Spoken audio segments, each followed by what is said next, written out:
नमस्कार, आप देख रहे हैं आपका अपना मोक्ष चैनल, जहां पर सभी का दिल से स्वागत करती हूं। और आज की एक खास वीडियो में मैं आपको बताऊंगी भगवान श्री रजनीश, जी हाँ, जिनको ओशो आचार्य यानी कि रजनीश और रजनीश के नाम से भी जाना जाता है। जी हाँ, महाराज ओशो जी को। दोस्तों, भगवान श्री रजनीश साधारणतः ओशो आचार्य रजनीश और रजनीश के नाम से जाने जाते हैं। वे एक भारतीय तांत्रिक और रजनीश अभियान के नेता थे।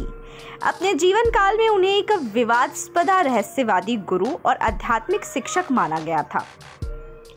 साल 1960 में उन्होंने सार्वजनिक वक्ता के रूप में पूरे भारत का भ्रमण किया था और महात्मा गांधी और हिंदू धर्म ऑर्थोडॉक्सी की वे मुखर आलोचक भी थे। मानवीय कामुकता पर भी वे सार्वजनिक जगहों पर अपने विचार व्यक्त करते थे, इसलिए अक्सर उन्हें सेक्स गुरु भी कहा जाता था। भारत में उनकी ये छवि काफ़ी ज़्यादा प्रसिद्ध थी, लेकिन बाद में फिर इंटरनेशनल प्रेस में लोगों ने उनके इस स्वभाव को अपनाया और उनका सम्मान किया। दोस्तों, एक बार ओशो के जन्म के समय उनके माता पिता को उनके ज्योतिष ने कहा था कि ये बालक 7 वर्ष से ज़्यादा जीवित रह गया तो वो उसकी जन्म कुंडली बनाएंगे, क्योंकि उनके अनुसार ओशो 7 वर्ष से ज़्यादा जीवित नहीं रह सकते थे और यदि जीवित रहते हैं तो हर साल जो है, हर वर्ष में उनको मौत का सामना करना पड़ेगा। इसलिए उनके माता पिता हमेशा उनकी चिंता करते रहते थे।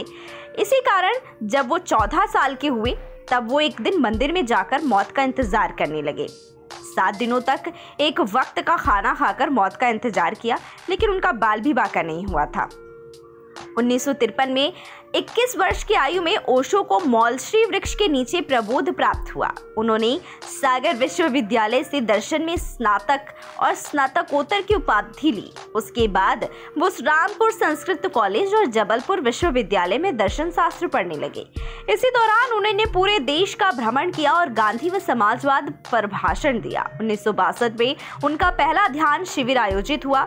2 वर्ष बाद उन्होंने नौकरी छोड़ दी और ध्यान के मार्ग पर चल दिए।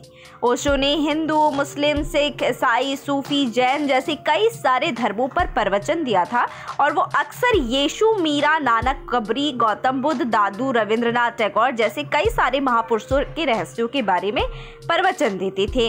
1970 में रजनीश ने ज्यादातर समय बॉम्बे में अपने शुरुआती अनुयायियों के साथ व्यतीत किया था। वो नव सन्यासी के नाम से जाने जाते थे। इस समय वे ज्यादातर आध्यात्मिक ज्ञान ही देते थे और दुनिया भर के लोग उन्हें रहस्यवादी, दर्शन शास्त्री, धार्मिक गुरु और ऐसे बहुत से नामों से बुलाते थे।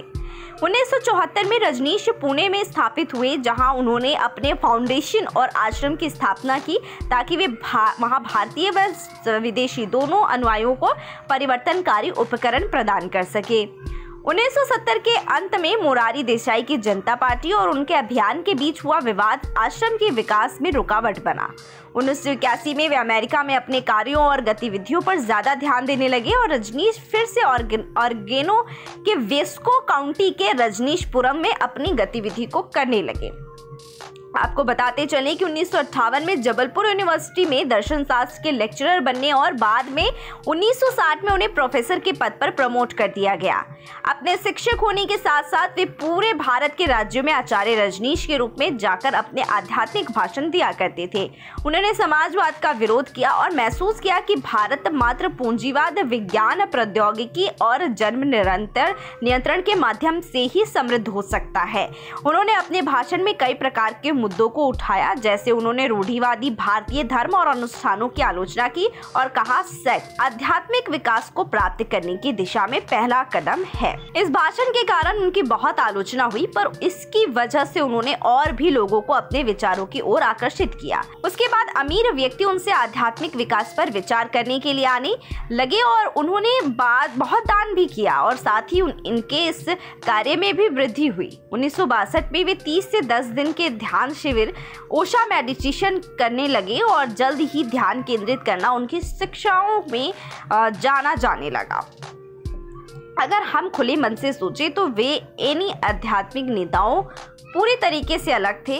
1960 के दशकों तक वे एक प्रमुख आध्यात्मिक गुरु बन गए थे और 1966 में उन्होंने अपने शिक्षण नौकरी को छोड़कर खुद को पूर्ण रूप से आध्यात्मिकता के लिए समर्पित करने का निर्णय लिया।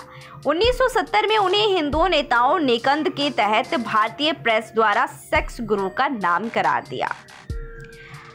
आपको बताते चले कि जून 1964 में रणकपुर शिविर में पहली बार ओशो के प्रवचनों को रिकॉर्ड किया गया और किताब में भी छापा गया।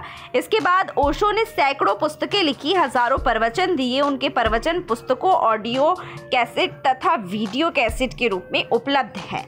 उन्होंने अपने क्रांतिकारी विचारों से दुनिया भर के वैज्ञानिकों को, बुद्धिजीवियों और साहित्यकारों को प्रभावित किया।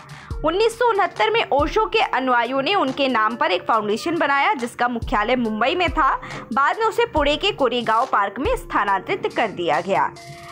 वह स्थान ओशो इंटरनेशनल मेडिटेशन रिसोर्ट के नाम से भी जाना जाता है। बता दूं कि 1980 में ओशो अमेरिका चले गए और वहां सन्यासियों ने रजनीशपुरम की स्थापना की। ओशो ने हर एक पाखंड पर चोट की। सन्यास की अवधारणा को उन्होंने भारत की विश्व को अनुपम देन बताते हुए सन्यास के नाम पर भगवा कपड़ा पहनने वाले पाखंडियों को खूब लताड़ा। ओशो ने सम्यक सन्यास को पुनर्जीवित किया है। ओशो ने पुनः उसे बुद्ध का ध्यान, कृष्ण की बांसुरी, मीरा के घुंघरू और कबीर की मस्ती दी है। बता दें कि सन्यास पहले कभी भी इतना समृद्ध न था जितना आज ओशो के संस्मरण से हुआ है। इसलिए यह नव सन्यास है। उनकी नजर में सन्यासी वो है जो अपने घर, संसार, पत्नी और बच्चों के साथ रहकर पारिवारिक सामाजिक जिम्मेदारियों को निभाते हुए ध्यान और सत्संग का जीवन जिए। उनकी दृष्टि में एक सन्यास है जो इस देश में हजारों वर्षों से प्रचलित है। आपको बता दें कि ओशो ने हजारों प्रवचन दिए। उनके प्रवचन पुस्तकों के रूप में उपलब्ध है, ऑडियो कैसेट और वीडियो कैसेट के रूप में भी उपलब्ध है। अपने क्रांतिकारी विचारों से उन्होंने लाखों अनुयायियों और शिष्य को बनाया है।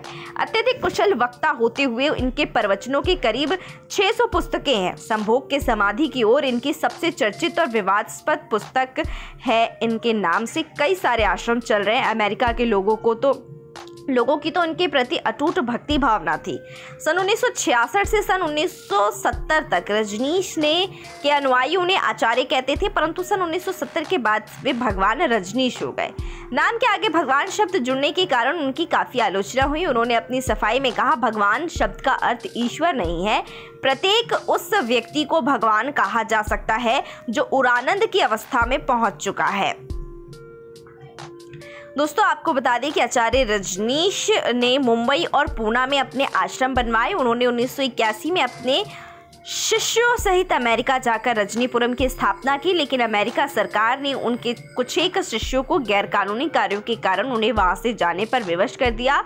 उसके बाद आचार्य रजनीश भारत लौट आए और फिर यही उन्होंने अपने अनुयायियों को शिक्षा दी। 19 जनवरी 1990 को उगाचार्य रजनीश ने अंतिम समाधि ले ली। उनके अनुयायियों को इस समाचार से काफ़ी दुख हुआ। ओशो तो चले गए, परंतु उनके द्वारा दिए गए ज्ञान की राह पर चलकर उगच भी मानव जीवन को सफल बनाया जा सकता है। दोस्तों, अगर आप इनके विचार जानना चाहते हैं, तो अगर आप सत्य देखना चाहते हैं, तो न सहमति में राय रखिए और न असहमति में। केवल वह लोग जो कुछ भी नहीं बनने के लिए तैयार हैं वो प्रेम कर सकते हैं। जैन लोग बुद्ध से इतना प्रेम करते हैं कि वो उनका मजाक भी उड़ा सकते हैं। ये अतः प्रेम की वजह से है, उनमें डर नहीं है। किसी से किसी भी तरह की प्रतिस्पर्धा की आवश्यकता नहीं है। आप स्वयं में जैसे भी हैं एकदम सही हैं, खुद को स्वीकार करिए। सवाल ये नहीं है कि कितना सीखा जा सकता है, बल्कि इसके उलट सवाल ये है कि कितना भुलाया जा सकता है। दोस्ती शुद्ध प्रेम है। यह प्रेम का सर्वोच्च रूप है जहाँ कुछ भी नहीं मांगा जाता, कोई भी शर्त नहीं होती, जहाँ बस देने में आनंद आता है। दोस्तों, प्रसन्नता सद्भाव की छाया है। वो सद्भाव का पीछा करती है। प्रसन्न रहने का कोई और तरीका नहीं है। जीवन कोई दुखद घटना नहीं है, यह एक हास्य है। जीवित रहने का मतलब है हास्य का बोध होना। अगर आप एक दर्पण बन सकते हैं तो आप एक ध्यानी भी बन सकते हैं। ध्यान दर्पण देखने की कला है। आत्मज्ञान एक आत्मज्ञान एक समझ है कि यही सब कुछ है, यही बिल्कुल सही है, बस यही है। आत्मज्ञान यह जानना है कि ना कुछ पाना है और ना कहीं जाना है।